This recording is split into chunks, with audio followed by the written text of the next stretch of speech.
Ce message vous est partagé par le ministère Arc en Christ.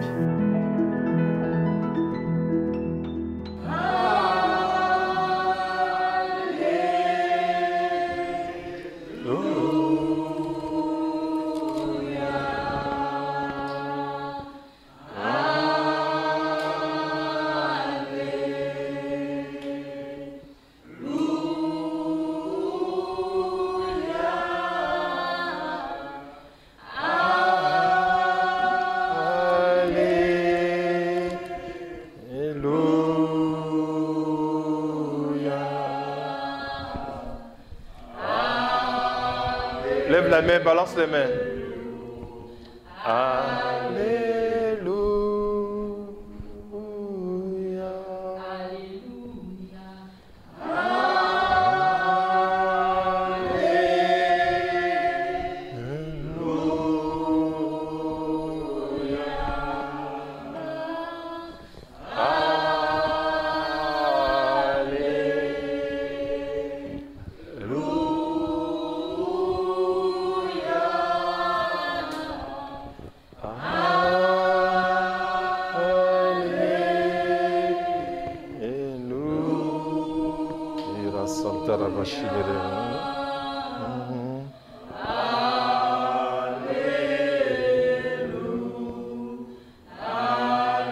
Ouvre la bouche et prie. Prie, confie-toi entre les mains du Seigneur. Confie-toi entre les mains du Seigneur. Seigneur, je me remets en tes mains, corps, âme et esprit. Je veux une rencontre avec ta parole. Seigneur, je veux une rencontre avec ta parole ce soir. Ouvre mon cœur. Ouvre mes oreilles. Ouvre mes yeux, Seigneur, afin que je croie au surnaturel. Merci. Te rendons toute la gloire au nom de Jésus. Amen. Acclame le Seigneur. Assieds-toi. Assieds-toi dans la présence du Seigneur. Baisse la tête et nous prions. Saint-Esprit, tu es en charge de nous conduire dans toute la vérité et nous voulons connaître cette vérité. Lorsque le Fils de l'homme viendra sur terre, trouvera-t-il de la foi? Nous voulons comprendre ce que Jésus veut dire. C'est pour cela que tu nous as enseigné la foi impossible et tu nous as enseigné surtout dans la foi surnaturelle ou la foi des fils de Dieu. Nous continuons encore ce jour dans la foi surnaturelle. Enseigne-nous les voies de Dieu afin que nous comprenions clairement et que notre vie soit transformée à la gloire du Père, au nom de Jésus. Amen. Acclame le Seigneur. Ton acclamation ne vaut absolument rien. Acclame le Seigneur. Acclame le Seigneur. Acclame le Seigneur. Amen. Assieds-toi. Gloire à Dieu dans les lieux très hauts. Donc nous continuons notre enseignement sur la foi surnaturelle. Aujourd'hui nous sommes sur la troisième partie. Dans la première partie de la foi surnaturelle, nous avons vu le positionnement dans la foi auprès de Dieu. Et vendredi dernier, nous avons vu l'expression de la foi surnaturelle. Et la vérité principale, c'est que la foi consiste à garder les commandements de Dieu. Qu'est-ce qui prouve que tu as la foi? C'est quand tu es capable d'obéir aux commandements de Dieu. C'est ce que nous avons vu la semaine dernière. Donc aujourd'hui, nous devons voir le champ de la foi surnaturelle, le champ de la foi surnaturelle, ou les domaines d'intervention des fils de Dieu dans la foi. Amen. Quels sont les domaines dans lesquels les fils de Dieu doivent opérer leur foi? La foi n'est pas opérationnelle dans n'importe quel domaine. Lisons Hébreux 11, 1 à 3. Hébreux 11, 1 à 3. Or, la foi est une ferme assurance. Or, la foi est une ferme assurance des choses qu'on espère, une démonstration de celles qu'on ne voit pas. Pour l'avoir possédée, les anciens ont obtenu un témoignage favorable. Verset 3. C'est par la foi que nous reconnaissons que le monde a été formé par la parole de Dieu, en sorte que ce qu'on voit n'a pas été fait de choses visibles. Amen. Bien. Si la foi est une ferme assurance des choses qu'on espère, une démonstration de celles qu'on ne voit pas, c'est que les domaines de la foi doivent être dans le champ du surnaturel. Celui qui ne croit pas au surnaturel, qui nie le surnaturel ou l'ignore, n'aura jamais la foi des fils de Dieu. Ouais. Pour que tu aies ce genre de foi, il faut que tu crois au surnaturel, à l'existence du monde surnaturel et aux actes surnaturels. Je prends un exemple dans 2 Rois chapitre 5. L'exemple de Naaman. Vous connaissez ce passage. Naaman, un Syrien qui avait la lèpre. Lépreux. Et une jeune fille d'Israël, on voit ça dans 2 Rois chapitre 5, une jeune fille d'Israël a fait cette déclaration de foi. Amen. Oui. Si mon père, mon maître, était auprès du prophète à Samarie, ce prophète-là le guérirait de sa lèpre. Dit, oh, voilà ce qu'on fait, expression de foi. Elle a vu la lèpre et dit, oh, si mon Seigneur était auprès du prophète qui est à Samarie, le prophète le guérirait de sa lèpre. Amen. Ça, c'est la foi. Amen. Ça, c'est la foi. Amen. Elle croit au surnaturel. Amen. Si tu ne crois pas à cette possibilité-là, oublie la foi. Amen. Ouais. Tout ce qu'un comprimé d'aspirine peut faire, puis tu as la foi dessus. Ça, tu n'as pas la foi. Ça, c'est rien, ça. Le domaine surnaturel. C'est ce qu'elle a dit. Et maintenant, lorsque cet homme se rend auprès d'Élisée, le roi lui-même, il déchire ses vêtements et dit, mais écoutez, celui-là, il me cherche des querelles. Attends, suis-je Dieu pour guérir quelqu'un de sa lèpre? Tu vois? C'est que ce roi lui-même, là, il ne croit pas au surnaturel. Et Élisée dit, laisse celui-là venir vers moi et il saura qu'en Israël, il y a un Dieu. Amen. Et lorsque Naaman arrive auprès d'Élisée, Élisée ne sort pas de sa maison. Il lui dit, va, lave-toi 7 fois dans le Jourdain, ta chair deviendra saine et tu seras pur. Amen. Ah, attends. Me laver comme ça dans le Jourdain et ma chair devient pure. Attends, ça va pas. Et il était fâché, il dit, mais comme disent certains aujourd'hui, ça c'est foutaise. Expression des Ivoiriens. Il dit, mais il se moque de moi. Il dit, l'Abana, ce sont les fleuves de Damas, et le Parpar, ne valent-ils pas mieux que toutes les eaux d'Israël? Ne pourrais-je pas m'y laver et devenir pur? Et il s'en retournait et partait avec fureur. Voilà. Parce que Naaman ne croit pas à cette voie surnaturelle. Beaucoup, leur problème, ne peut pas se résoudre parce que la possibilité même du surnaturel n'existe pas dans leur cœur. Ils n'envisagent, ils ne pensent même pas ça. On ne t'a même pas dit d'entrer dans le surnaturel, mais le fait de croire qu'il existe cette possibilité, ça c'est déjà un acte de foi. Amen. Et il partait furieux. Et c'est ainsi que ses serviteurs lui ont dit, attends, père, si le prophète tu demandait quelque chose de difficile, ne l'aurais-tu pas fait quelque chose de difficile qui est à ta portée dans la démonstration humaine? Tu l'aurais fait. C'est-à-dire, s'il te dit, viens et coupe un sang sycomore dans Israël, tu aurais coupé ça facilement. Mais à plus forte raison, ce qu'il te demande là, c'est d'aller simplement te baigner dans le j'ai failli dire dans le surnaturel, dans le fleuve, dans le Jourdain. Alléluia. Vous voyez, quand il s'agit du surnaturel, l'acte qu'on engage est à la disposition de tout le monde. Amen. La force humaine n'a rien à voir dans cette affaire. Et il est parti. Et lorsqu'il a plongé 7 fois, la Bible dit sa chair redevint comme la chair d'un jeune enfant et fut pure. Alléluia. Et à partir de cet instant, Naaman a cru au surnaturel. Amen.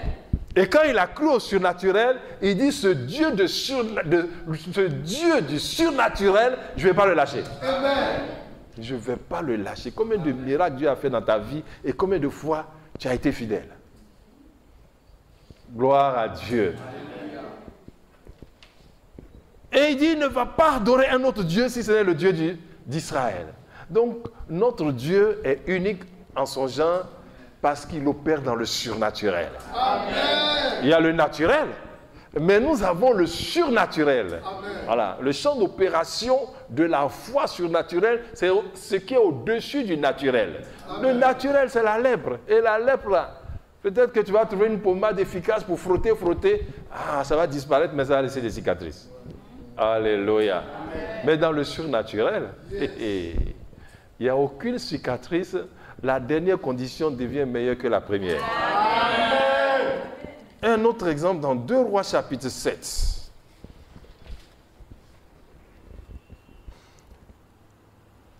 Élisée dit, verset 1, « Écoutez la parole de l'Éternel. Ainsi parle l'Éternel. Demain à cette heure, on aura une mesure de fleurs de farine pour un cycle et 2 mesures d'orge pour un cycle à la porte de Samarie. » Amen. Au moment où il dit ça, les conditions sont terribles en Israël. C'est une famine terrible au point que les gens sont devenus anthropophages. Donc, pour que la situation économique vire du jour au lendemain, pour donner un temps d'abondance, ça, même s'il y a un miracle, ce miracle doit se tenir fort. Amen. Et donc, lorsqu'il a dit ça, l'officier sur la main duquel s'appuyait le roi répondit à l'homme de Dieu. La réponse dit, quand l'Éternel ferait des fenêtres au ciel, pareille chose arriverait-elle? C'est-à-dire que celui-là ne croit pas au surnaturel. Votre raisonnement naturel est un obstacle à opérer dans le surnaturel. Amen. Vous savez trop de choses.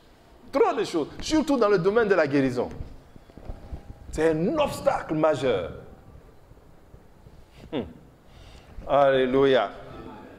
Et Élisée va lui dire, tu le verras de tes yeux, mais tu n'en mangeras point. Les œuvres du surnaturel peuvent être constatées par les yeux naturels. Amen. Gloire à Dieu. Donc, la première chose pour opérer dans une foi surnaturelle, c'est de croire au surnaturel. Amen. Et toujours, revenons dans Hébreux 11, 1 à 3. Il dit, pour l'avoir possédé, les anciens ont eu un témoignage favorable. Donc, cette foi-là, il faut posséder cette foi. Et il faut l'acquérir, c'est ça. Il faut l'avoir. Amen. Sinon, on ne te considère pas dans le ciel. Ouais, on ne te prend pas, tu n'es pas un fils de Dieu. Parce que les fils de Dieu ont la foi surnaturelle. Verset 2 dit, donc pour l'avoir possédé, les anciens ont eu un témoignage favorable, c'est-à-dire acceptable. Alors, pour posséder ce genre de foi, premièrement, il faut que tu localises son domaine. Et deuxièmement, et opérer dans ce domaine. Et il faut localiser les domaines de la foi surnaturelle. Quels sont les domaines de la foi surnaturelle? Le Seigneur Jésus nous donne dans Matthieu 6, 33 le domaine de la foi surnaturelle et nous lisons Matthieu 6, 31 à 34. Matthieu 6, versets 31 à 34. Ne vous inquiétez donc point et ne dites pas, que mangerons-nous? Que boirons-nous? De quoi serons-nous vêtus? Car toutes ces choses, ce sont les païens qui les recherchent. Votre Père céleste sait que vous en avez besoin. Cherchez premièrement le royaume et la justice de Dieu, et toutes ces choses vous seront données par-dessus. Verset 34.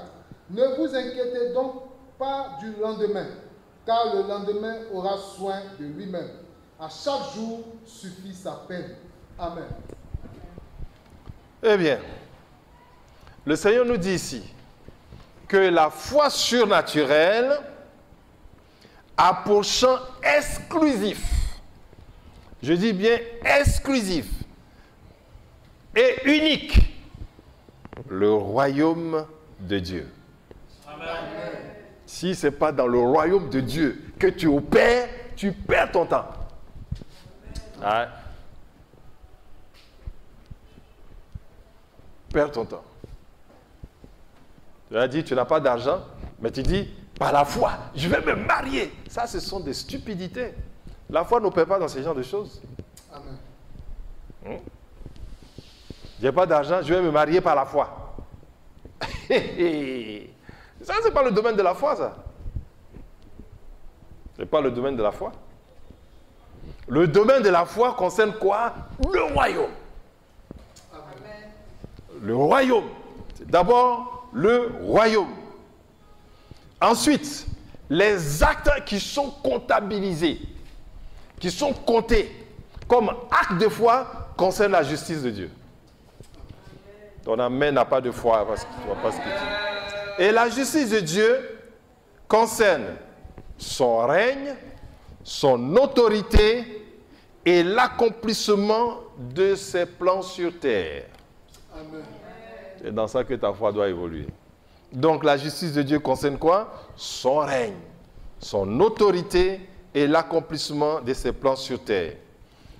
Remarquons, Jésus dit, cherchez premièrement le royaume et la justice de Dieu. Il n'a pas dit, cherchez premièrement le royaume de Dieu et deuxièmement quelque chose d'autre. Il n'a pas dit ça. Le royaume de Dieu est en premier. Et en second viennent les bénéfices du royaume en notre faveur lorsque nous opérons dans les domaines de foi du royaume. Amen. C'est ce que je veux dire. Gloire à Dieu. Venons au verset 31. Verset 31. Ne vous inquiétez donc point et ne dites pas que mangerons-nous, que boirons-nous, que serons-nous vêtus. Quoi serons-nous vêtus? De quoi serons-nous vêtus? Car toutes ces choses, ce sont les païens qui les recherchent. Votre Père céleste sait de quoi vous en avez besoin. Ce qui veut dire, c'est le païen qui dit, il n'a pas d'argent, mais il va se marier. Amen. Là, c'est le païen. Mais le païen même ne fait même pas ça. Parce que lui-même, il calcule. Il ne compte pas sur quelqu'un. C'est le chrétien charnel qui a la foi à problème. Il dit ça où? Mais le Fils de Dieu, il pose les actes dans le royaume et Dieu l'accompagne. Amen. Et il sait qu'il doit se marier. Et il sait qu'il a besoin de ça. Et il n'a pas besoin de s'inquiéter. Ça suit. Amen. Et donc, ce n'est pas en ce moment-là, il va prier, Seigneur, je veux me marier. Seigneur, comme je veux me marier, je veux une maison, je veux ceci. Ça, c'est non-sens. Amen. J'arrache ça par la foi. Tu fais rire le diable. Gloire à Dieu. Amen.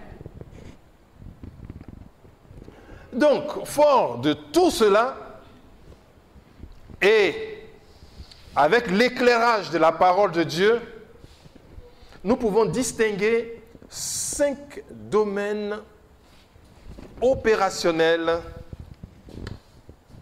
du royaume de Dieu.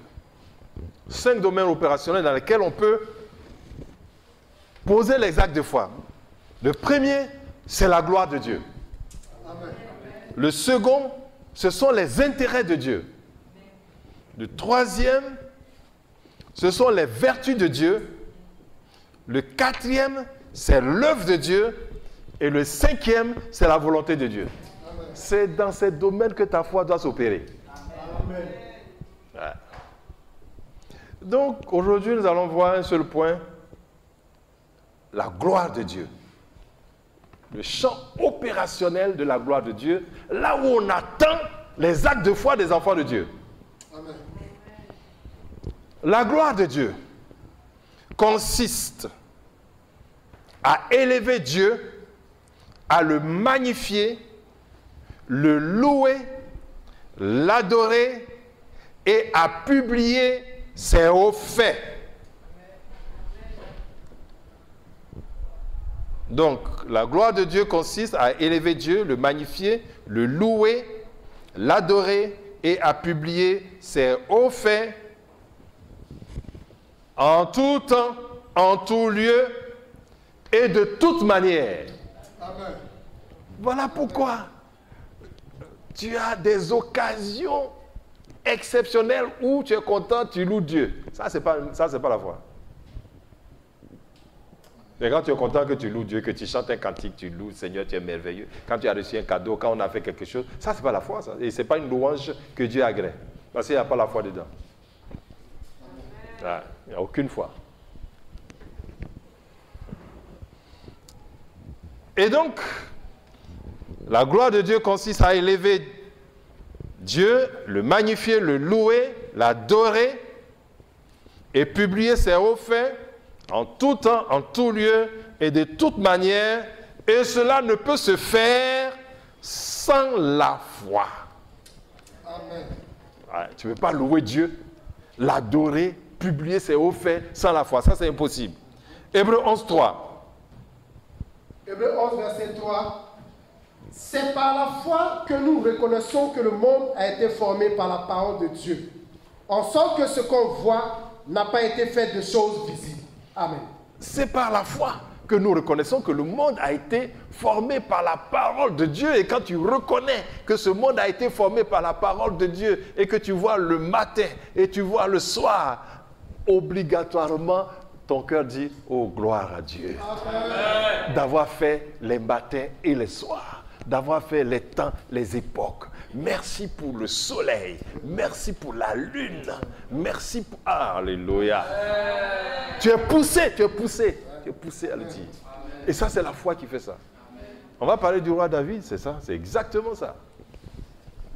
Voilà pourquoi il n'y a pas beaucoup de louanges dans la bouche des enfants. Des croyants, je ne dis pas des enfants de Dieu, des croyants aujourd'hui. Lorsqu'ils doivent louer, il faudrait que la musique soit douce dans leurs oreilles. Donc il faut avoir la foi des fils de Dieu pour mettre en avant la gloire de Dieu comme préalable à toute situation. Amen. Voilà. Ça, c'est la foi qui te permet de mettre la gloire de Dieu comme préalable à toute situation. Amen. La situation que je traverse, qu'est-ce qui glorifie Dieu? C'est ça. C'est pas qu'est-ce que je gagne. Lisons 1 Corinthiens 10, 31. 1 Corinthiens 10, 31. Soit donc que vous mangiez, soit que vous buviez, soit que vous fassiez quelque autre chose, faites tout pour la gloire de Dieu. Amen. Reprends. C'est bon. Soit donc que vous mangiez, soit que vous buviez, soit que vous fassiez quelque autre chose, faites tout pour la gloire de Dieu. Amen. Non, tu n'as pas bien compris. Soit donc que vous écoutez la parole. Amen. Soit donc que vous entendez la parole, faites tout pour la gloire de Dieu. Amen. Tu as vu que tu n'as pas de foi. Si tu savais que c'était la parole de Dieu qui venait là, tu ne serais même pas assis, tu serais comme ça. Chaque fois, tu serais... Quand on dit, tu dis Amen, Amen, parce que là, tu te réjouis. Amen. Mais tu es assis, tu ne sais même pas dire qu'est-ce que je gagne dedans. C'est foi ou c'est foiré? Alléluia. Que cette foi surnaturelle soit provoquée en toi au nom de Jésus. Au nom de Jésus. C'est cette foi qui va faire revenir le Seigneur. Imagine si non, pas cette foi. C'est cette seule foi qui va faire venir le Seigneur sur la terre. Gloire à Dieu. Amen. Donc, soit donc que vous mangez. Alléluia. Oh, monsieur X ou madame X vient manger. Tu regardes d'abord si c'est appétissant. Oh, merci Seigneur pour ces bananes que nous voyons.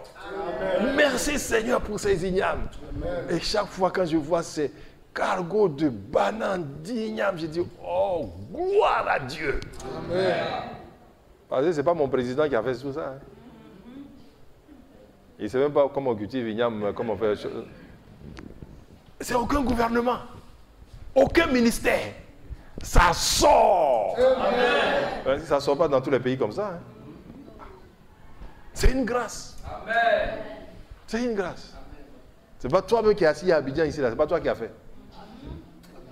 Et quand si le marché Goro est fermé, tu es en difficulté. Mais ça vient. Amen. Parce qu'il a ordonné. Amen. Et puis tu te dis, mais attends, il y a la banane, c'est magnifique. Mais quand tu manges l'igname, c'est magnifique. Et puis tu as aussi le taro. Donc dans les tubercules, tu as des variétés incroyables. Ah. Et puis tu trouves la pomme de terre. Et puis tu trouves la patate douce. Il y a dans ça. Eh Dieu. Et si on parle des fruits alors? Alléluia. Et même toi-même. Il y a variété de différentes personnes. Amen. Oh, gloire à Dieu. Tu vois, c'est la foi qui te permet d'identifier. Et donc, c'est un devoir pour les fils de Dieu que donner gloire à leur Père. C'est un devoir pour les fils de Dieu que de donner gloire à leur Père. Sinon, la gloire de leur Père va passer aux idoles. C'est un enjeu qui est attaché à son règne. Isaïe 42, 5 à 8. Isaïe 42, 5 à 8. Ainsi parle Dieu l'Éternel, qui a créé les cieux et qui les a déployés, qui a étendu la terre et ses productions, qui a donné la respiration à ceux qui la peuplent et le souffle à ceux qui marchent. Moi, l'Éternel, je t'ai appelé pour le salut, et je te prendrai par la main. Je te garderai et je t'établirai pour traiter alliance avec le peuple, pour être la lumière des nations, pour ouvrir les yeux des aveugles, pour faire sortir de prison le captif, et de leur cachot ceux qui habitent dans les ténèbres. Je suis l'Éternel, c'est là mon nom, et je ne donnerai pas ma gloire à un autre, ni mon honneur aux idoles. Ah, je suis l'Éternel, c'est là mon nom, et je ne donnerai pas ma gloire à un autre, ni mon honneur aux idoles. Amen. Voilà, c'est pas lui-même qui doit faire ça. Eh bien, la gloire et la louange sont dues à Dieu. Amen. En effet, qu'est-ce qui montre que Dieu règne, si ce n'est le culte de louange et d'adoration qui lui sont rendus, qui le manifestent. Amen. Sans culte, pas de règne de Dieu. Sans culte. Et alors, ce sont des cultes de mammon qui vont prévaloir. Écoute ceci, des rois ont été jugés et condamnés à cause de la gloire de Dieu. Prenons Daniel 4, versets 29 à 37. Daniel 4, 29 à 37. Au bout de 12 mois, comme il se promenait dans le palais royal à Babylone, le roi prit la parole et dit, « N'est-ce pas ici Babylone la grande, que j'ai bâtie comme résidence royale par la puissance de ma force et pour la gloire de ma magnificence ?» La parole était encore dans la bouche du roi qu'une voix descendit du ciel. « Apprends, roi Nebuchadnezzar, qu'on va t'enlever le royaume. On te chassera du milieu des hommes. Tu auras ta demeure avec les bêtes des champs. On te donnera comme au bœuf de l'herbe à manger. Et 7 ans passeront sur toi, jusqu'à ce que tu saches que le Très-Haut domine sur le règne des hommes et qu'il le donne à qui lui plaît. » C'est bon, on va s'arrêter là pour le moment. Allons-y, verset 31.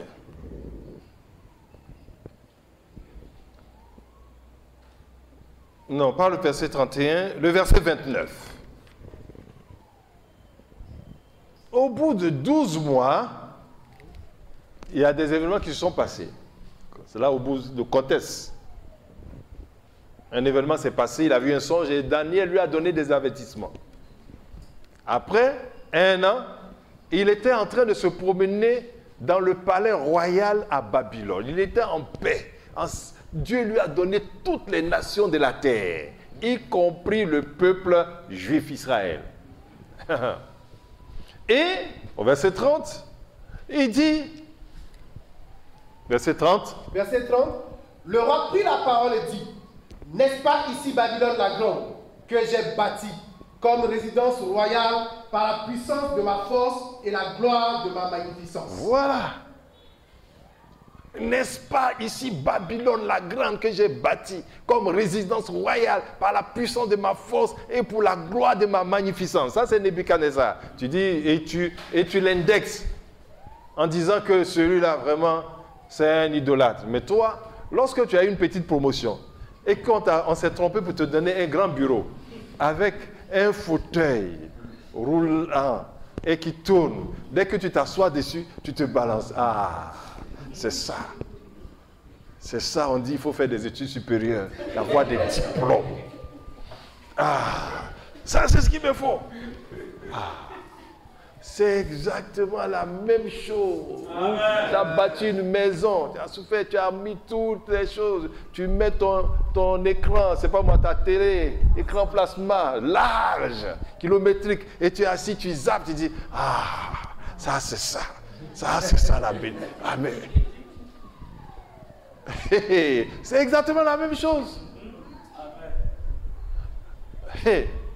Verset 31, la parole n'était pas encore. Était encore dans la bouche du roi qu'une voix descendit du ciel. Une voix, descendit du ciel, apprends, roi Nebuchadnezzar, qu'on va t'enlever le royaume. Amen. Parce qu'il a osé prendre la gloire de Dieu.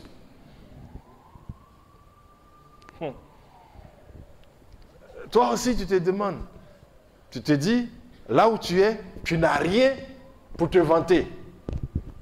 C'est bien même pour toi. Tu n'as rien pour te vanter. Mais là où Dieu t'a placé, où tu es en paix, tu as à manger, tu sais où dormir, l'as-tu glorifié? Amen. De ce que tu sois en vie. Verset 32, allons-y. Verset 32. On te chassera du milieu des hommes. Tu auras ta demeure avec les bêtes des champs. On te donnera comme au bœuf de l'herbe à manger. Et 7 ans passeront sur toi jusqu'à ce que tu saches que le Très-Haut domine sur le règne des hommes et qu'il le donne à qui lui plaît. Continuons. Verset 33. Au même instant, la parole s'accomplit sur Nebuchadnezzar. Il fut chassé du milieu des hommes. Il mangea de l'herbe comme les bœufs. Son corps fut trempé de la rosée du ciel, jusqu'à ce que ses cheveux crussent comme les plumes des aigles, et ses ongles comme ceux des oiseaux. Et tu vois, dans tout ça, il ne meurt pas. Ah. Quand Dieu veut te punir, la mort même fuit. Ouais. Tu vas goûter à l'humiliation pour savoir que tu n'es qu'un être humain. Continuons. Verset 34. Après le temps marqué, moi, Nebuchadnezzar, je levai les yeux vers le ciel et la raison me revint. Je Le bénis. fait qu'il ait levé les yeux vers le ciel. Attends, faut-il que tu deviennes un animal ou un homme animal pour que tu lèves les yeux vers le ciel? Combien de fois tu as levé les yeux vers le ciel? Il lève les yeux vers le ciel. Allons-y. Il lève les yeux vers le ciel et la raison me revint. La raison vient. La seule raison qui fait que tu as une raison, c'est pour louer Dieu. Amen. L'adorer. Sinon, tu serais comme les animaux. Amen. Donc, comme il a levé les yeux, on dit, ah, attention, on dirait que il commence à devenir, il commence à reconnaître le très haut.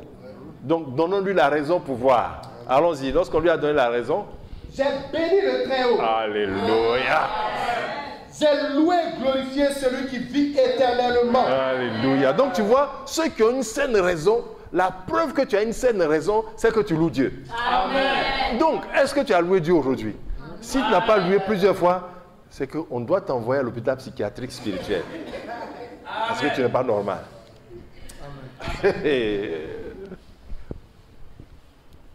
Allons-y. J'ai loué et glorifié celui qui vit éternellement. Celui dont la domination est une domination éternelle. Alléluia.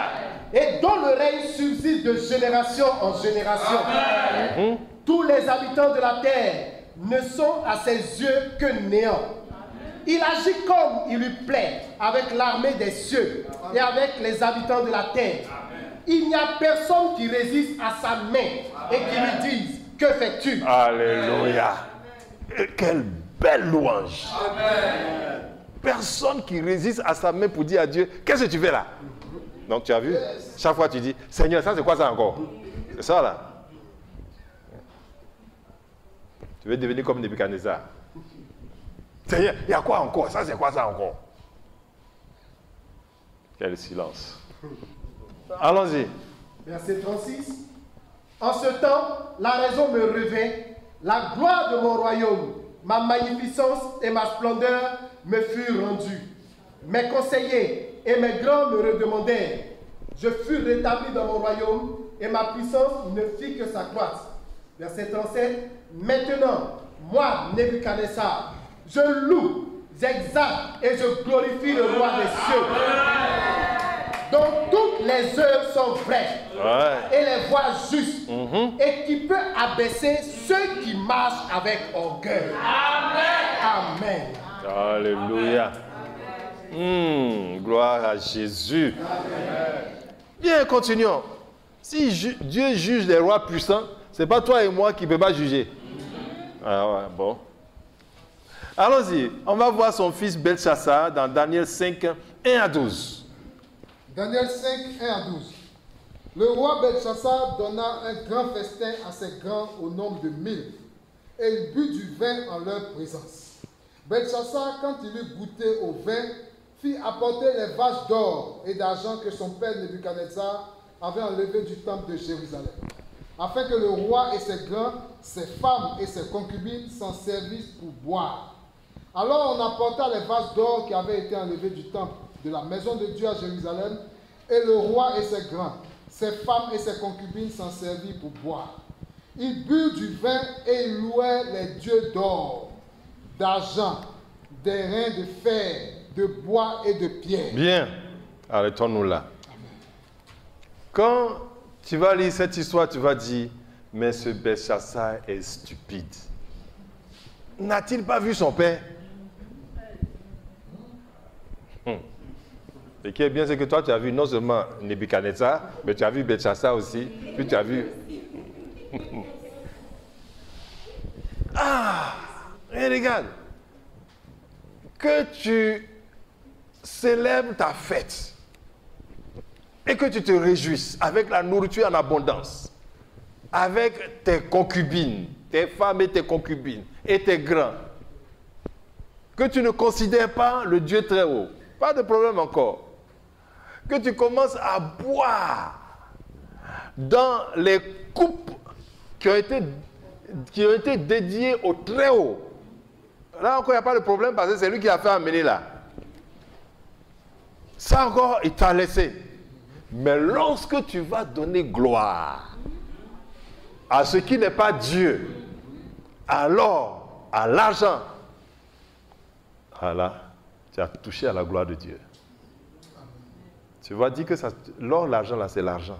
C'est l'argent. Combien de fois l'argent divise les gens? D'ailleurs, quand il n'y a pas l'argent, ça manque un peu, il y a trouble dans le foyer chrétien. Combien de fois les Ivoiriens sont achetables? Écoutez, il n'y a pas de parti politique en Côte d'Ivoire, hein? Il y a des partis d'argent. Ça, c'est sûr. Ça, c'est très clair. Donc, ça, on dit, bon, ça, ce sont les politiciens, ils ne connaissent pas Dieu. Mais et les chrétiens?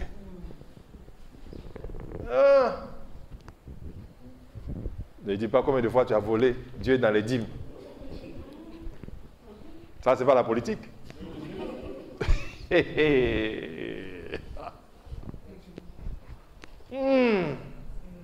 Et combien de fois tu as convoité les choses du monde?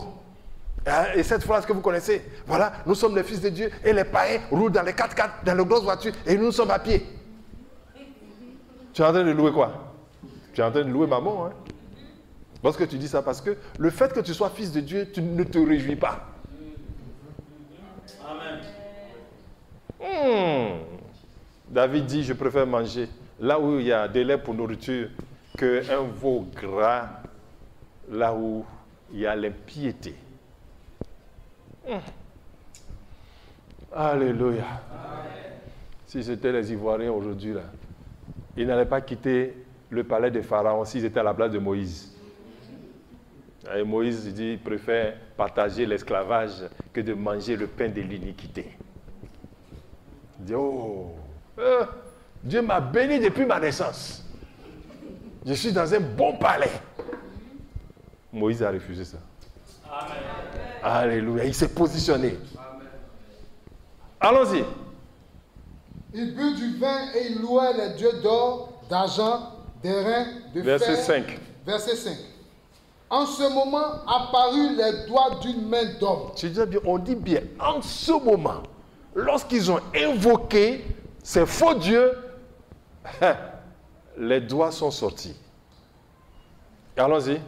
Et ils écrivirent en face du chandelier sur la chaude de la muraille du palais royal. Le roi vit cette extrémité de main qui écrivait. Alors le roi changea de couleur. Rapidement comme ça. Tu n'as jamais vu une main sans bras, sans avant-bras, sans corps. Et puis tu commences à louer des choses. Allons-y. Alors le roi changea de couleur et ses pensées le troublèrent. Les jointures de ses reins se relâchèrent et ses genoux se heurtaient l'un contre l'autre. Waouh. Le roi cria avec force qu'on fit venir les astrologues, les chaldéens et les devins. Et le roi prit la parole et dit aux sages. C'est bon. Passons au verset 18. On va voir que tous les sages de Babylone ne pourront pas lire l'écriture et on fait appeler Daniel. Verset 18. Verset 18. Ô roi, c'est Daniel qui parle. Allons-y.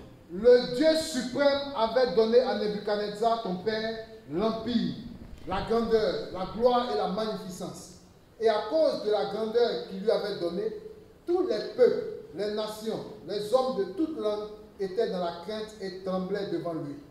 Le roi faisait mourir ceux qu'il voulait et il laissait la vie à ceux qu'il voulait.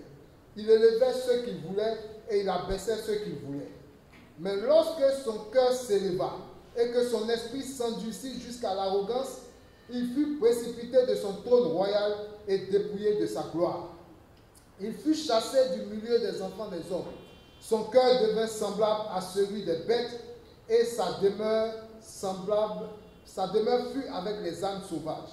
On lui donna comme au bœuf de l'herbe à manger et son corps fut trempé de la rosée du ciel jusqu'à ce qu'il reconnût que le Dieu suprême domine sur le règne des hommes et qu'il le donne à qui lui plaît. Amen. Et toi, Belchassar, son fils, tu n'as pas humilié ton cœur, quoique tu susses toutes ces choses. Tu t'es élevé contre le Seigneur des cieux. Les vases de sa maison ont été apportés devant toi et vous vous en êtes servis pour boire du vin, toi et tes grands, tes femmes et tes concubines. Tu as loué des dieux d'argent, d'or, d'airain, de fer, de bois et de pierre, qui ne voient point, qui n'entendent point et qui ne savent rien. Et tu n'as pas glorifié le Dieu qui a dans sa main. Et tu n'as pas glorifié le Dieu Qui a dans sa main. Qui a dans sa main Ton souffle. Ton souffle. Et toutes tes voix. Et toutes tes voix. Amen. Qui respire en ce moment?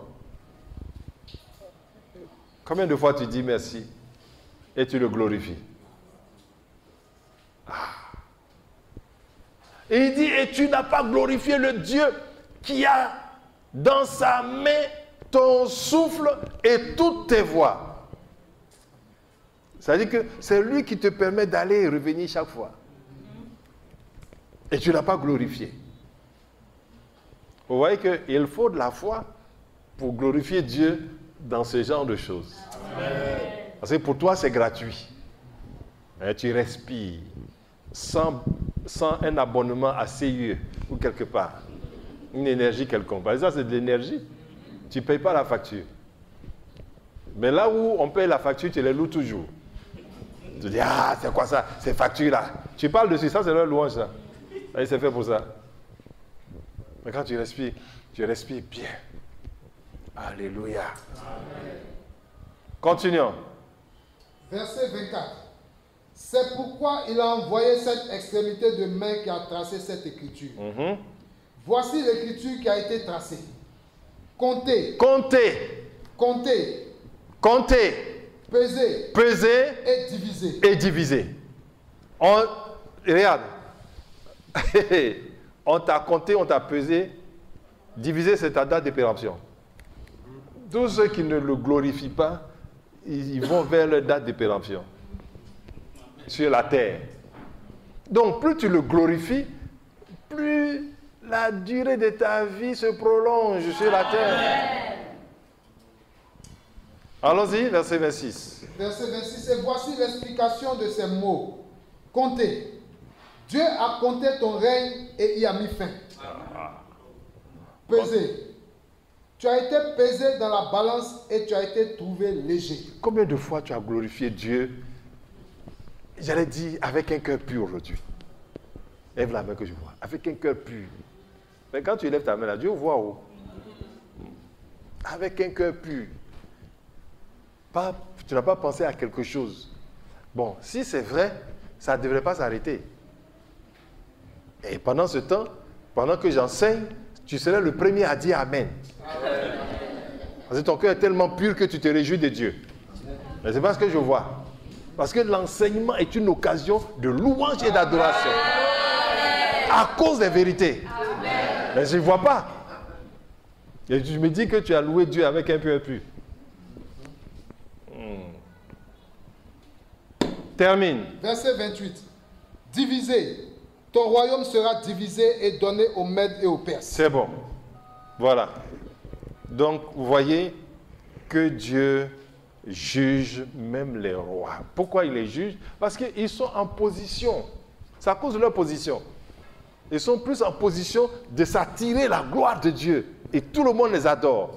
Mais toi, si tu fais, personne ne te regarde. Donc, mais Dieu, lui, sait aussi que tu as des raisons pour le louer, tu ne le fais pas.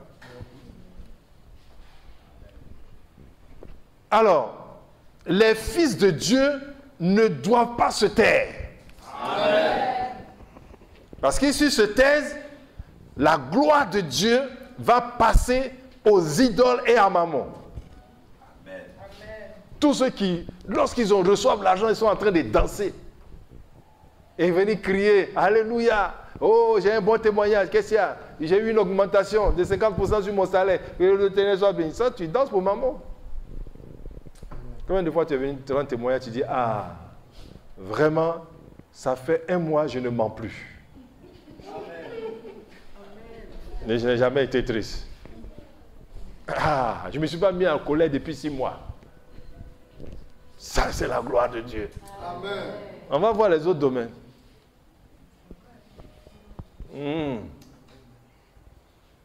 Luc 19, verset 35 à 40.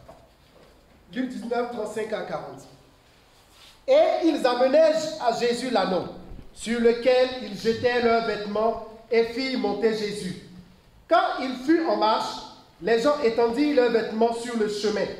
Et lorsque déjà il approchait de Jérusalem, vers la descente de la montagne des Oliviers, toute la multitude des disciples, saisis de joie, se mit à louer Dieu à haute voix pour tous les miracles qu'ils avaient vus. Ils disaient: béni soit le roi qui vient au nom du Seigneur. Béni soit le roi qui vient au nom du Seigneur. Ça, c'est un acte de foi. Le roi Jésus n'a pas le pouvoir sur Rome, mais on crie: béni soit le nom du roi qui vient au nom du Seigneur. Allons-y. Paix dans le ciel et gloire dans les lieux très hauts. Quelques pharisiens du milieu de la foule dirent à Jésus: Maître, reprends tes disciples. Il répondit: Il dit: reprends-les, il ne peut pas crier comme ça. Ah, c'est à Dieu qu'on doit faire ce genre de choses. Qu'est-ce que Jésus dit? Il répondit: je vous le dis, s'ils se taisent, crieront. Je vous le dis, s'ils se taisent, les pierres crieront. Amen. Ce qui veut dire que chaque jour, c'est toi qui n'entends pas, parce que ça ne t'est pas adressé. Les pierres de ta maison crient gloire à Dieu. Amen. À Dieu. Mais toi, qui es vivant, tu ne dis rien. La pelouse, le gazon, tout ça, ça crie gloire à Dieu. Les oiseaux qui passent crient gloire à Dieu. Mais toi, tu n'entends pas parce que c'est adressé à Dieu, c'est Dieu seul qui entend. Les pierres crient gloire à Dieu. S'ils se taisent, ces pierres crieront. Ce qui veut dire que si nous sommes des fils de Dieu, nous ne pouvons pas retenir la louange et la gloire qui lui sont dues. Amen. Ça doit être un feu en nous. Amen. Un feu qui nous dévore. Oh, gloire à Dieu. Vous savez, j'ai dit ça, personne n'a dit Amen. Amen. Oh, quel Amen. Lugubre. Alléluia. Amen. Oh, gloire à Dieu. Amen. Voyons un autre exemple avec les disciples de Jésus dans Luc 10, 17 à 24. Luc 10, 17 à 24.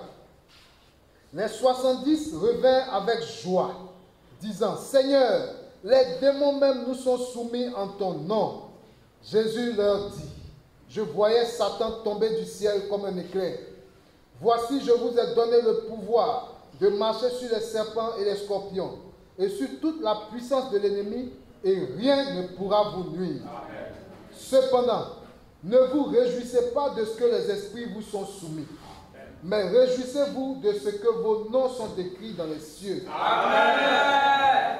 En ce moment même, Jésus tressaillit de joie par le Saint-Esprit, et il dit: Je te loue, Père, Seigneur du ciel et de la terre, Amen, de ce que tu as caché ces choses aux sages et aux intelligents, Amen, et de ce que tu les as révélées aux enfants. Amen. Oui, Père, je te loue de ce que tu l'as voulu ainsi. Amen. Toutes choses m'ont été données par mon Père, et personne ne connaît qui est le Fils si ce n'est le Père, Amen, ni qui est le Père si ce n'est le Fils, et celui à qui le Fils veut le révéler. Amen. Et se tournant vers les disciples, il leur dit en particulier: Heureux les yeux qui voient ce que vous voyez. Amen. Car je vous dis que beaucoup de prophètes et de rois ont désiré voir ce que vous voyez et ne l'ont pas vu, entendre ce que vous entendez et ne l'ont pas entendu. Amen. Alléluia, gloire à Dieu. Les disciples n'avaient pas perçu la grande grâce qui leur avait été faite par Dieu et qui devait les pousser à le louer et à le glorifier. Au verset 20, Jésus leur dit: Ne vous réjouissez pas de ce que les esprits vous sont soumis, mais réjouissez-vous de ce que vos noms sont écrits dans les cieux. Ce qui veut dire, les disciples revinrent, le premier verset qu'on a vu, les disciples revinrent. Les disciples revinrent avec joie. Merci. Les disciples revinrent avec joie. 10 ans, c'est ça? 10 ans. Voilà. disant, allons-y. Seigneur, les démons même nous sont soumis en ton nom. Voilà. Ils revinrent avec joie parce qu'ils ont opéré des délivrances. Ah, ils ont l'onction. Alléluia. Ils ont chassé des démons. Et ils ont fait même des guérisons. Et ils ont fait des miracles. Et ils sont contents. Alléluia. Et ils sont contents. On penserait qu'ils se réjouissent à cause de l'œuvre de Dieu, mais non, à cause de ce qu'ils viennent de faire. Ah. De là à se donner une vaine gloire, il n'y a qu'un pas. Et derrière ce qui était entre eux. Alors Jésus les interpelle. Ne vous réjouissez pas de ce que les démons vous sont soumis, mais réjouissez-vous de ce que vos noms sont écrits dans les cieux. Donc Jésus fait quoi?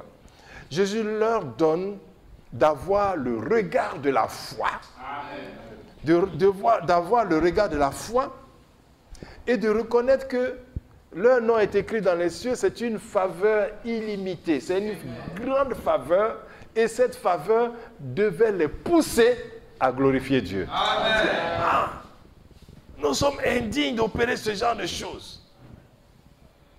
Mais, vous voyez ils sont dans une foi à dimension humaine. Donc vous voyez que beaucoup peuvent louer Dieu, faire des adorations avec une foi à dimension humaine. Non la foi surnaturelle. C'est ça la question. Tout à l'heure on va adorer. On verra dans quelle dimension. La foi à dimension humaine. Ne vous réjouissez pas. Eh bien, si les disciples avaient considéré cet aspect de l'élection, ils auraient glorifié Dieu. Amen. Vous voyez, Jésus même, il est juste en train de faire des révélations aux disciples pour leur dire non, vous faites ce genre de choses parce que vous êtes des élus de Dieu. Amen. Dieu vous a choisis. Voyez-vous, il y a des prophètes et des grands hommes de Dieu. Ils n'ont pas pu faire ce que vous faites en ce moment. Ils n'ont même pas vu ce que vous avez vu. Alléluia. Le simple fait même que Jésus évoque ça, hop, il est saisi. Tu as vu? Jésus même est saisi par le Saint-Esprit et de joie, d'admiration pour le Père. Amen. Pour ce qu'il voit lui, que les Ivoiriens diraient, des cacabas comme ça, qui arrivent à faire des choses extraordinaires. C'est-à-dire des personnes insignifiantes par lesquelles Dieu donne toute cette puissance et cette dignité. Amen. Et lui, il loue Dieu. Je te bénis, Père, de ce que tu as caché ces choses aux sages et aux savants et que tu as révélé ça aux petits. Amen. Et il se réjouit pour eux à leur place. Amen. Il est saisi de joie et non saisi d'émotion ou dans la chair. Gloire à Dieu. Amen. Alléluia. Donc, voyez-vous, glorifier Dieu et le louer est une question de révélation et de foi. Amen. Qu'est-ce que j'ai dit?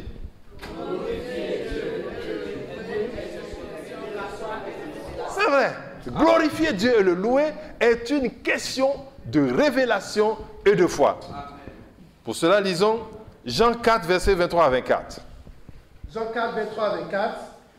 Mais l'heure vient, et elle est déjà venue, où les vrais adorateurs adoreront le Père en esprit et en vérité. Car ce sont là les adorateurs que le Père demande.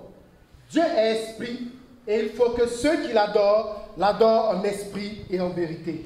Amen. L'heure vient, et l'heure est déjà venue, où ceux qui adorent le Père doivent l'adorer en esprit et en vérité. Il s'agit de cette foi surnaturelle. Amen.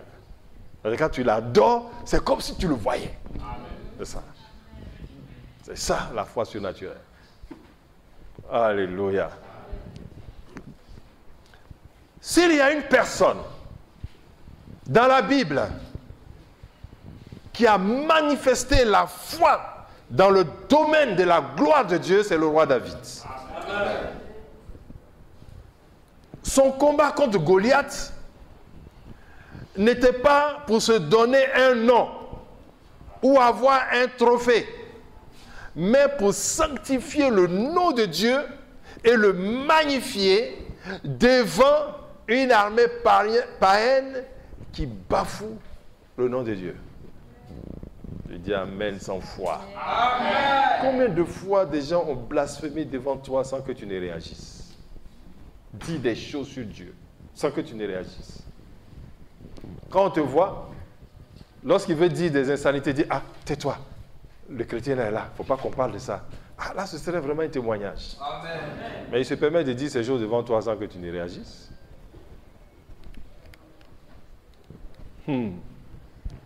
Gloire à Dieu. Amen. Et Dieu nous donne ça. Dieu nous donne ça. Je me rappelle, on était à un dîner professionnel en France. Bien sûr, j'étais le seul noir dedans. Et c'était donc des personnalités d'un grand laboratoire. Et on mangeait et à la fin, ils plaisantent et ils ont commencé à plaisanter sur les curés, sur tant. J'étais là imperturbable. Mais je n'ai rien dit. Hein. À la fin, le monsieur est venu me trouver. Il dit, j'espère que ce que je vous ai dit là ne vous a pas chaussé. Bon, là, j'ai utilisé la convenance humaine. J'ai dit, non, c'est pas grave. J'aurais dit, effectivement, ça m'a choqué. Ouais. Parce que, en étant assis là, j'étais assis dans ma foi et tel que je suis, il savait que je suis différent. Et Dieu l'a saisi, il l'a convaincu de pécher. Et il vient vers moi et puis je l'ai relâché. Gloire à Dieu. C'est un avertissement. Amen. Qui que ce soit dit des choses qui offensent ta foi, tu dois relever ça. Amen. Je dis non, moi je suis choqué par ce que tu dis là. Ou je me retire. Alléluia. C'est ce qu'on doit faire. Mais je ne t'ai pas enseigné. Gloire à Dieu. Amen. Tu n'as pas encore lu. Allons-y. 1 Samuel 17, verset 26. 1 Samuel 17, verset 26. David dit aux hommes qui se trouvaient près de lui, que fera-t-on à celui qui tuera ce Philistin et qui ôtera l'opprobre de dessus Israël? Qui est donc ce Philistin? C'est un circoncis pour insulter l'armée du Dieu vivant. Le peuple répétant les mêmes choses lui dit, c'est ainsi que l'on fera à celui qui le tuera. Eliab, son frère, verset 32 à 37. Verset 32 à 37. J'ai dit verset 26 et ensuite le 32 à 37. 32 à 37. David dit à Saül, que personne ne se décourage à cause de ce Philistin. Ton serviteur ira se battre avec lui. Saül dit à David, tu ne peux pas aller te battre avec ce Philistin car tu es un enfant. Et il est un homme de guerre dès sa jeunesse. David dit à Saül, ton serviteur faisait perdre les brebis de son père. Et quand un lion ou un ours venait en enlever une du troupeau, je courais après lui, je le frappais et j'arrachais la brebis de sa gueule. S'il se dressait contre moi, je le saisissais par la gorge, je le frappais et je le tuais. C'est ainsi que ton serviteur a terrassé le lion et l'ours, et il en sera du Philistin de cet incirconcis comme de l'un d'eux, car il a insulté l'armée du Dieu vivant. Amen. Vous voyez, David est venu et il n'est pas resté indifférent des paroles du Philistin. Ne pas rester indifférent fait partie de l'expression de notre foi. Amen. Il ne faut pas dire comme ça, ça ne fait rien. Non, ça ne fait rien. Bon, c'est pas grave. C'est ce que toi tu crois, c'est ce que tu penses. Non. Non. Alléluia. Et donc ça, c'est un positionnement dans la foi. Il s'est déjà positionné. Comme on l'a vu, ça c'est le positionnement. Mais nous allons voir maintenant l'expression de la foi. Avec les versets 43 à 49. Versets 43 à 49. Le Philistin dit à David, Suis-je un chien pour que tu viennes à moi avec des bâtons? Et après l'avoir maudit par ses dieux, il ajouta, viens vers moi, et je te donnerai ta chair aux oiseaux du ciel et aux bêtes des champs. David dit aux Philistins, tu marches contre moi avec l'épée, la lance et le javelot, et moi je marche contre toi au nom de l'Éternel des armées, du Dieu de l'armée d'Israël que tu as insulté. Aujourd'hui, l'Éternel te livrera entre mes mains. Je t'abattrai et je te couperai la tête. Aujourd'hui, je donnerai les cadavres du camp des Philistins aux oiseaux du ciel et aux animaux de la terre. Et toute la terre saura qu'Israël a un Dieu. Alléluia. Tu vois, la confession. C'est la gloire de Dieu. Tout ce que David vient de dire là, a-t-il un intérêt personnel? Non. Voilà, c'est là qu'on doit manifester la foi. Et non avoir la foi que tu vas voyager, tu vas avoir le visa pour aller aux États-Unis. Ah, c'est pas la foi ça. C'est de la convoitise. Si tu dois partir et que tu as la foi surnaturelle, ces choses vont t'accompagner. C'est ce qu'il a promis. Donc on n'a pas à lutter pour ça. Il dit ça, ce sont les païens. Ils luttent pour ça. Allons-y. Verset 47. Et toute cette multitude saura que ce n'est ni par l'épée, ni par l'épée, ni par la lance, que l'Éternel sauve. Que l'Éternel sauve. Car la victoire appartient à l'Éternel. La victoire appartient à l'Éternel. Allons-y. Et il vous livre entre nos mains. Verset 48. Aussitôt que le Philistin se mit en mouvement pour marcher au devant de David, David courut sur le champ de bataille à la rencontre du Philistin. Il mit la main dans sa gibecière, il prit une pierre et la lança avec sa fronde. Il frappa le Philistin au front et la pierre s'enfonça dans le front du Philistin qui tomba le visage contre terre. Amen. Gloire à Dieu. Amen. David combat pour la gloire de Dieu. Amen. Et quand il combat pour la gloire de Dieu, il combat avec le nom de Dieu. Amen. Un saint nom. Combat avec le nom de Dieu. Et il donne gloire à Dieu. Il dit, toute cette multitude saura que ce n'est ni par l'épée ni par la lance qu'on a la victoire, car la victoire appartient à l'Éternel. Et vous saurez qu'il y a un Dieu en Israël. Amen. Tu vois, il s'en va combattre dans la louange. Amen. Et l'adoration. Voilà pourquoi le combat a duré une fraction de seconde. Amen. Il n'y a même pas eu combat. Goliath est tombé. Il est obligé de se prosterner en adoration. Amen. Mais c'est une prosternation d'où on ne se relève jamais. Amen. À vie. Il s'est prosterné à vie. Amen. Pour ne pas dire à mort. Alléluia. Amen. Et Goliath tombe. Et l'armée d'Israël se débarrasse ainsi de ses ennemis. Comment l'armée d'Israël a pu se débarrasser de ses ennemis? Par la manifestation de la gloire de Dieu. Amen. Un seul soldat. Il n'était même pas recruté. La manifestation de la gloire et la célébration de la gloire de Dieu. Amen. Retenons ceci. Et ça, c'est écrit dans la salle. L'association de la gloire de Dieu à toute situation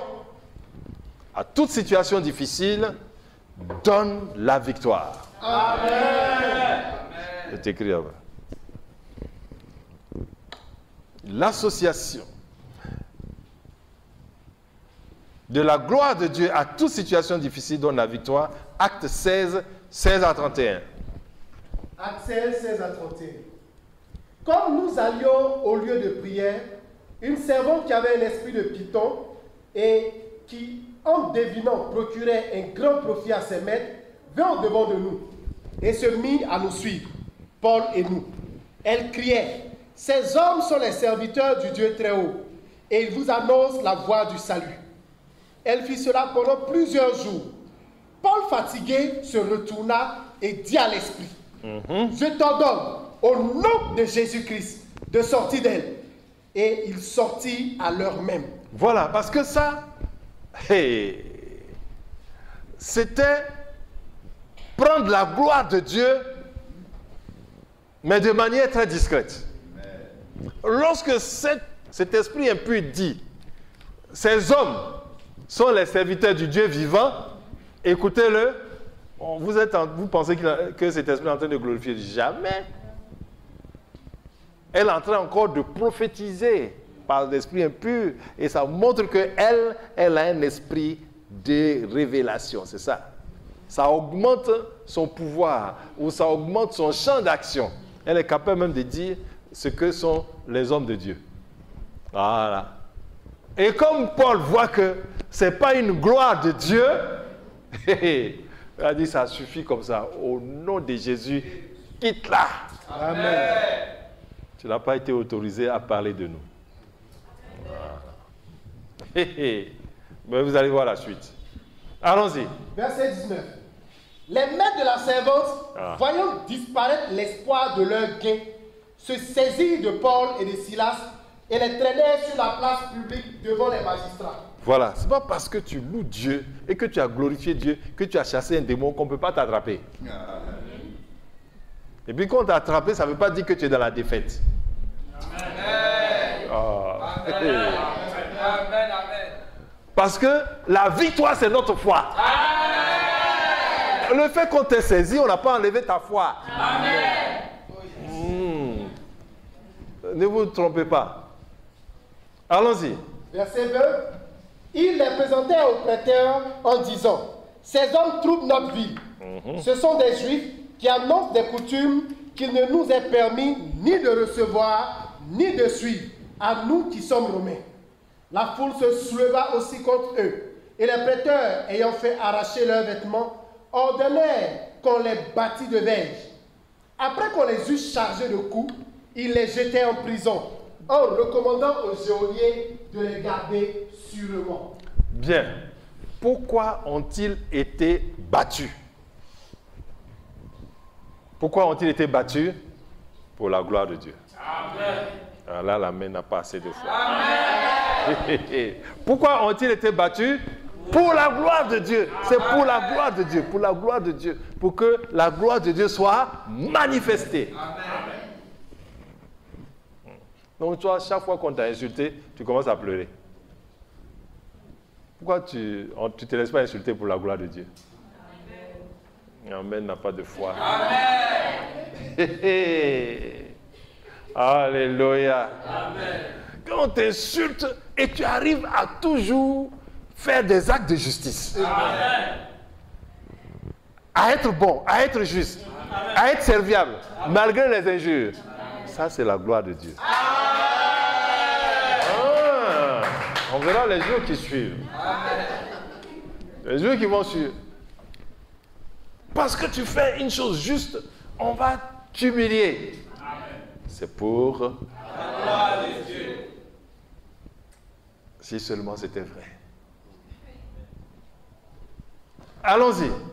Mais si toi tu ne sais pas, Paul et Silas savent que c'est pour la gloire de Dieu. Amen. Allons-y. Verset 24. Le geôlier ayant reçu cet ordre, les jeta dans la prison intérieure et leur mit les cèpes aux pieds. Vers le milieu de la nuit, Paul et Silas priaient et chantaient les louanges de Dieu. Alléluia. Est-ce que c'est le moment de chanter, louer Dieu? Est-ce que c'est un bon moment? Attends, ceux-là, quand ils frappent là, c'est Romain là, c'est des plaies partout sur le dos. Mais imagine, tout l'argent est parti parce que comment on a dit ça, cette femme ayant un esprit de python ne pourra plus apporter de l'argent. Mais ils sont en colère, il n'y a plus de gain. Mais donc c'est avec toute la force. Ils les ont frappés, roués de coups et jetés dans la prison.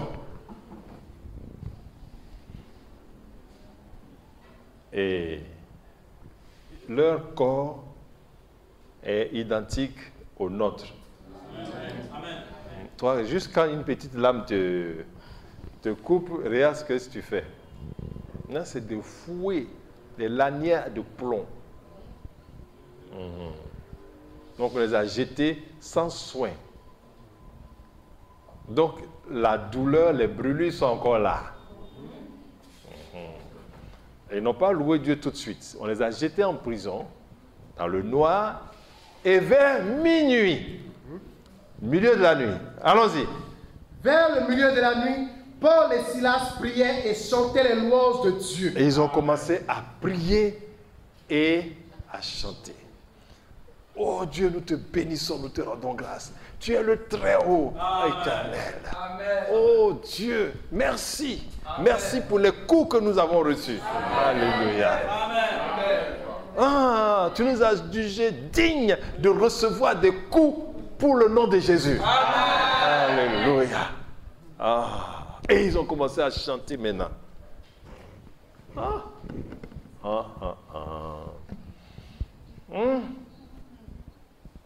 Combien de femmes peuvent-elles chanter dans leur foyer quand elles se disent persécutées, alors que ce sont leurs propres mauvais actes?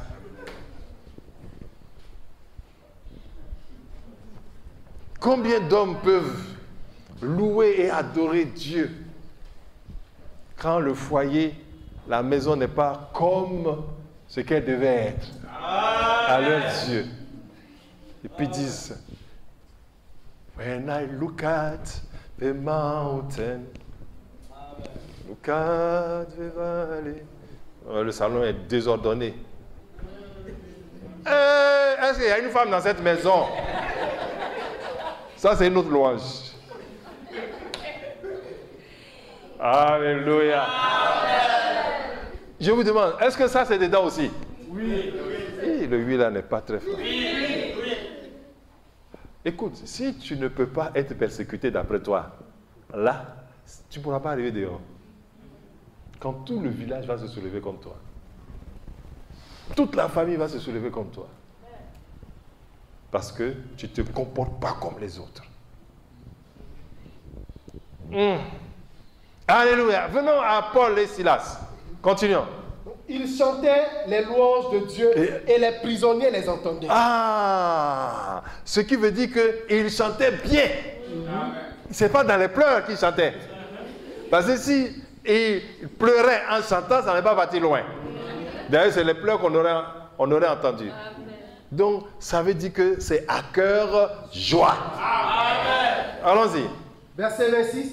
Tout à coup, il se fit un grand tremblement de terre, en sorte que les fondements de la prison furent ébranlés. Au même instant, toutes les portes s'ouvrirent et les liens de tous les prisonniers furent rompus. Le geôlier se réveilla et lorsqu'il vit les portes de la prison ouvertes, il tira son épée et alla se tuer, pensant que les prisonniers s'étaient enfuis. Bien, ça c'est la partie que nous aimons le plus. Les portes ont tremblé. Fondements ont été branlés et les portes sont ouvertes, les chaînes sont tombées. Mais avant que les chaînes tombent, il a fallu qu'ils reçoivent des coups pour la gloire de Dieu. Amen. Allons-y, terminons. Verset 28. Mais Paul cria d'une voix forte, ne te fais point de mal, nous sommes tous ici. Alors le geôlier, ayant demandé de la lumière, entra précipitamment et se jeta tout tremblant aux pieds de Paul et de Silas.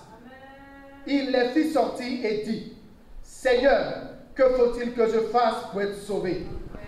Paul et Silas répondirent, crois au Seigneur Jésus et tu seras sauvé, toi et ta famille. Amen. On Amen n'a pas de foi. Gloire à Dieu. Crois au Seigneur Jésus. Pourquoi pose-t-il cette question? Alors que Paul et Silas n'ont pas prêché. Mais il pose cette question parce que tout ce que Paul et Silas ont prêché au dehors est venu dans la prison. Amen. À cause de la louange et de la gloire de Dieu. Amen. Donc il pose la question. Et la réponse, crois au Seigneur Jésus. Alléluia. Amen. Et tu seras sauvé, toi et ta famille. Alléluia. Bien-aimé, est-ce que tu peux livrer ton corps pour la gloire de Dieu? Amen. Est-ce que tu peux consacrer ton âme pour la gloire de Dieu? Amen. Est-ce que tu as un esprit qui est addicté à la gloire de Dieu? Amen. As-tu cela? Pour la gloire de Dieu, que ton corps soit conservé pur. Amen. Pour la gloire de Dieu, qu'aucune mauvaise parole ne sorte de ta bouche. Amen. Ça, c'est une louange. Une louange. Toujours des mauvaises paroles dans la bouche des chrétiens. Et puis tu vas venir lever ta main. Adorons-le, alléluia. Non. Non, Isaïe dit, j'ai les lèvres impures. Voilà. Gloire à Dieu. Amen. Et vous voyez que le roi David est addicté à la gloire de Dieu. Quand vous lisez tous les psaumes, tiens-toi debout. Quand vous lisez le livre 1 Samuel, 2 Samuel, vous allez voir, on verra la prochaine fois encore, comment ce que fait le roi David, c'est justement pour la gloire de Dieu. Amen. Et tous les psaumes qu'il a écrits sont pour la gloire de Dieu. Nous allons prendre le psaume 104 ensemble. Le psaume 104, et versets 1 à 10. Le psaume 104 et on prendra aussi le psaume 105. Il faut voir qu'il faut avoir la foi. Ça signifie que toi-même, tu peux composer ta louange. Amen. Tu peux écrire ta louange. Psaume 104. Je lis un verset, vous lisez le verset suivant. Et je commence au verset 1. Mon âme bénit l'Éternel. Éternel mon Dieu, tu es infiniment grand, tu es revêtu d'éclat et de magnificence. Amen. Verset 2. Il s'enveloppe de lumière comme d'un manteau, il étend les cieux comme un pavillon. Verset 3. Il forme avec les eaux le fait de sa demeure. Il prend les nuées pour son char, il s'avance sur les ailes du vent. Verset 4. Il fait des vents ses messagers, des flammes de feu ses serviteurs. Verset 5. Il a établi la terre sur ses fondements. Elle ne sera jamais ébranlée. Verset 6. Tu l'avais couvert de la ville comme un vêtement. Les eaux s'arrêtaient sur les montagnes. Verset 7. Elles ont fui devant ta menace. Elles se sont précipitées à la voix de ton tonnerre. Verset 8. Des montagnes se sont élevées, les vallées se sont abaissées, au lieu que tu leur avais fixé. Verset 9. Tu as posé une limite que les eaux ne doivent point franchir, afin qu'elles ne reviennent plus couvrir la terre. Verset 10. Il conduit les sources des torrents, qui coulent entre les montagnes. Très bien, je vais prendre le verset 24, je vais reprendre à partir du verset 24 et on va continuer. Verset 24. Que tes œuvres sont en grand nombre, ô Éternel. Amen. Tu les as toutes faites avec sagesse. Amen. La terre est remplie de tes biens. Verset 26, 25. Voici la grande et vaste mer. Là se meuvent sans nombre des animaux petits et grands. Là se promène le Léviathan. Là se promènent les navires et ce Léviathan que tu as formé pour se jouer dans les flots. Verset 27. Tous ces animaux espèrent en toi, pour que tu leur donnes la nourriture en son temps. Tu la leur donnes et ils la recueillent. Amen. Tu ouvres ta main et ils se rassasient de bien. Amen. Verset 29.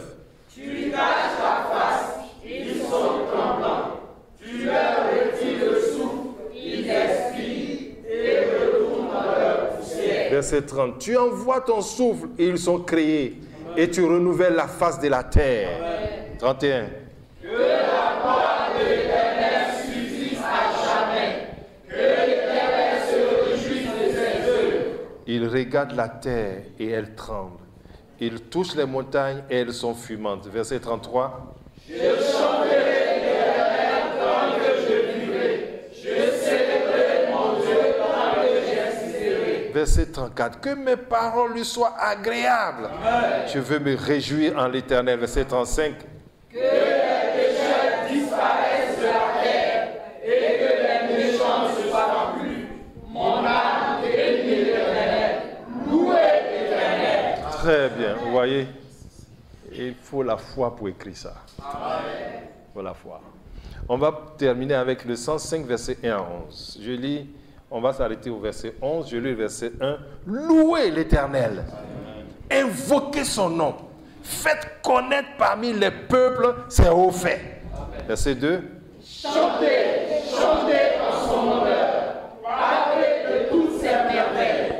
Verset 3. Glorifiez-vous de son saint nom. Amen. Que le cœur de ceux qui cherchent l'Éternel se réjouisse. Verset 4. Ayez recours à l'Éternel et à son appui. Cherchez continuellement sa face. Verset 5. Souvenez-vous des prodiges qu'il a faits, de ses miracles et des jugements de sa bouche. Verset 6. Postérité d'Abraham, son serviteur, enfant de Jacob, ses élus. Verset 7. L'Éternel est notre Dieu. Amen. Ses jugements s'exercent sur toute la terre. Verset 8. Il se rappellera toujours son alliance, ses promesses pour 1000 générations. L'alliance qu'il a traitée avec Abraham et le serment qu'il a fait à Isaac. Verset 10. Il a érigé pour Jacob en roi, pour Israël en alliance éternelle. Alléluia. Est-ce que tu peux écrire toi-même ton psaume? C'est ça. Il faut avoir la foi. Il écrit ce psaume pour le glorifier et pour magnifier son nom. Ferme les yeux et commence à le louer par tes propres mots. Avec ce que tu as entendu ce soir, commence par le louer. Commence à le magnifier. Commence. Il faut avoir une foi surnaturelle pour le glorifier.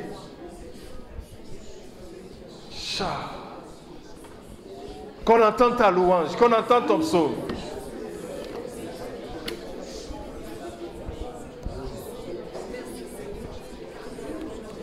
Qu'on entende ta louange. Qu'on entende ton psaume. Qu'on entende ton adoration. Par tes propres mots.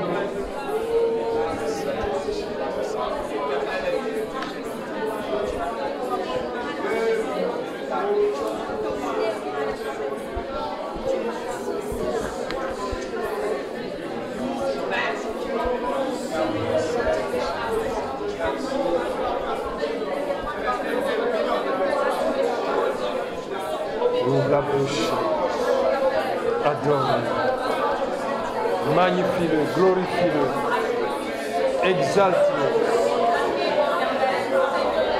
Sanctifie son nom.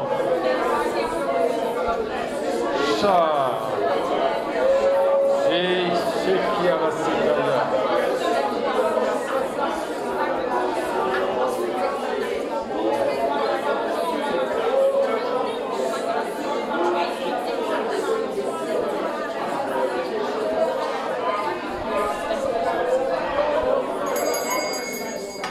Assieds-toi, baisse la tête et nous avons un appel urgent à faire. Il y a un péché qui doit être ôté ce soir. Ferme les yeux et baisse la tête.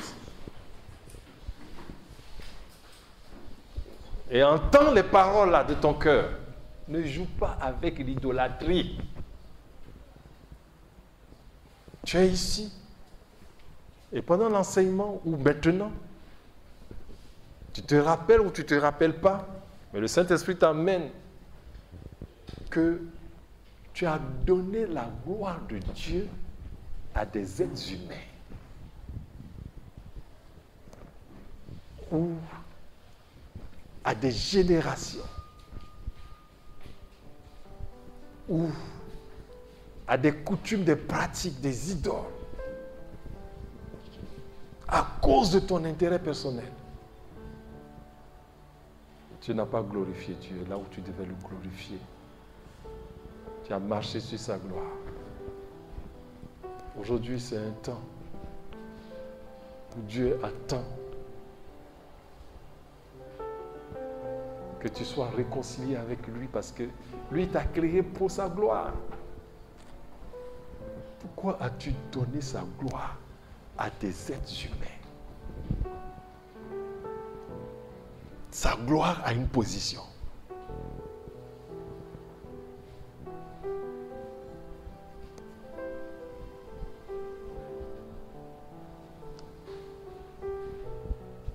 Et pourquoi tu t'es glorifié toi-même aux dépens de Dieu? C'est un temps important de repentance. S'il y a une chose qui apporte la malédiction facilement, c'est l'idolâtrie. Aujourd'hui, Jésus veut te faire grâce. Tout ce que tu as fait en méprisant le commandement de Dieu, parce que tu crains les hommes, parce que tu as mis ton intérêt devant. Et toi debout, toi qui te sens concerné, pour demander pardon au Seigneur, afin que le Dieu de gloire, au moment où tu te répands, cette gloire qui est partie aux idoles revient à Dieu. Tu sais, Seigneur, je n'ai pas été juste avec toi. Ce qui te revient, j'ai donné ça aux hommes. Ou j'ai pris ça pour me glorifier. Je te demande pardon. C'est dans l'ignorance. Et toi aussi, tu n'as pas donné gloire à Dieu parce que tu vois, on disait des choses mauvaises contre Dieu. Mais à cause des considérations humaines, tu as fermé ta bouche. Tu as aussi besoin de repentance. Comme moi aussi, je me suis repenti. Avance vers la chair pour demander pardon à Dieu. Quand tu viens, tu te mets à genoux, toi-même tu commences à parler. Seigneur, je te demande pardon. Je n'ai pas mis ma foi là où il faut. Je n'ai pas mis ma foi là où il faut. Commence à demander pardon, Seigneur. L'argent, ma position, tout ça ont été plus importants.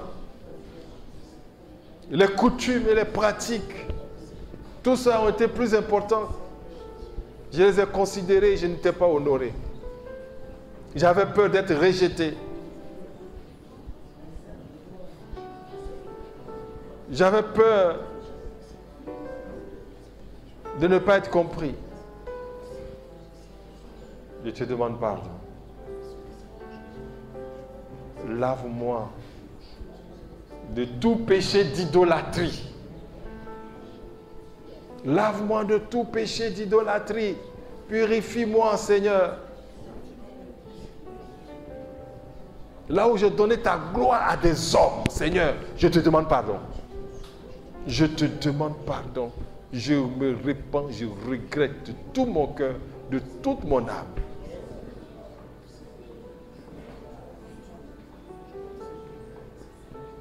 Et prie. Seigneur, donne-moi cette foi surnaturelle. Donne-moi cette foi surnaturelle que je me positionne. Que je me positionne fermement en toi et que désormais je pose des actes de foi dans le domaine de ta gloire. Oh Dieu. J'ai vu aujourd'hui qu'il revient au Fils de Dieu de te glorifier. Je te demande pardon. Là où je devais te glorifier et je ne t'ai pas glorifié.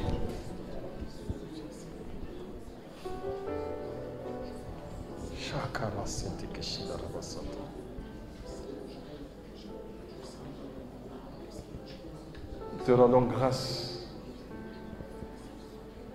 Te disons merci. De ce que tu nous donnes l'occasion de réparer une faute grave.